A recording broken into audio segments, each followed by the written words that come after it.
ओम शांति। प्रश्न है कि यह कौन सा युग चल रहा है। जैसा कि हम कलयुगी वातावरण में देख रहे हैं तो यही कहेंगे कि कलयुग ही चल रहा है, लेकिन एक्चुअल में यह संगम युग चल रहा है। और संगम न कह के हम कहें कि मर्यादा पुरुषोत्तम संगम युग चल रहा है तो यह ठीक होगा, क्योंकि संगम का मतलब ही है, जैसा कि नाम से लग रहा है कि संगम का मतलब है जब किसी चीज़ का मिलान होता है तो उसे हम संगम कहते हैं। तो संगम पर क्या चीज़ है, क्या चीज़ का मेल हो रहा है जिससे इस युग का नाम पड़ा, क्योंकि जैसा युग होता है वैसा ही उसका नाम होता है। जैसे सतयुग है तो सतयुग में देवी देवताओं का युग है, त्रेता है वह भी देवी देवताओं का युग है, फिर द्वापर और कलयुग। सतयुग और त्रेता में एक राज्य, एक राजधानी, एक मत था, लेकिन द्वापर आते से ही दो मत हो गई, धर्म और अधर्म, दो रास्ते खुल जाते हैं, इसीलिए इस युग को द्वापर कहा। और द्वापर के बाद कलयुग आया। कलयुग माना कलेश का युग है ना, तो घर घर में कलेश हुआ तो इसे कलयुग कहा गया। कलयुग माना मशीनों का, कल पुर्जों का युग। आजकल इंसान भी मशीनों की तरह व्यवहार करने लगा है, फीलिंग ख़त्म हो गई है ना। इसी तरह ये कलयुग है ना। तभी कलह कलेश का युग, इसीलिए कलयुग नाम दिया गया। लेकिन संगम युग को शुरू हुए 88 ईयर हो गए है ना।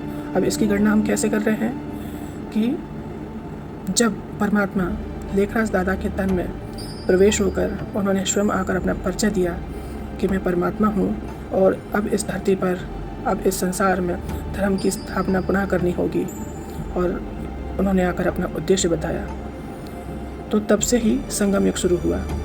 क्योंकि परमात्मा मुरली में कहते भी हैं कि मैं आता हूँ सिर्फ धर्म स्थापना के लिए। तो द्वापर में जो दिखाया गया कि द्वापर में श्री कृष्ण का जन्म हुआ था, द्वापर में ऐसा कुछ भी नहीं हुआ था। यह हमारे धर्म ग्रंथों की यह बहुत बड़ी भूल हुई, जिस कारण से सभी लोग अज्ञान के घोर अंधेरे में चले गए।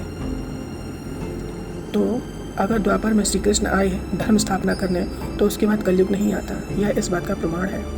इसलिए याद रखिएगा कि श्री कृष्ण यानी कि श्री कृष्ण का जन्म तो होने वाला है, वो सतयुग में ही होगा, द्वापर में नहीं हो सकता है ना। तो अभी परमात्मा आए हुए हैं संगम युग पर, क्योंकि जब हमने अभी शिवरात्रि मनाई ना, तो शिवरात्रि को अभी देखा हमने कितना ईयर लिखा था, 88 है ना। तो 88 वर्ष हुए शिव बाबा को आए हुए, परमात्मा को आए हुए। तो अभी संगम युग पर बाबा क्या कर रहे हैं, वो हमको ज्ञान देकर पुरुषों में उत्तम बना रहे हैं।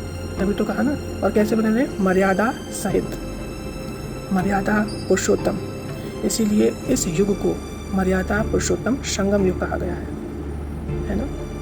तो इस बात को समझिएगा, गौर कीजिएगा कि बाबा हमको मर्यादा पुरुषोत्तम संगम युग पर इतना अच्छा वरदान देने आए हैं, मनुष्य से देवता बनाने का। तो क्या उसमें मेरी भूमिका है? क्या मैं श्रीमत पर चलकर खुद को देवता बनाने के लिए पुरुषार्थ कर रही हूँ है ना।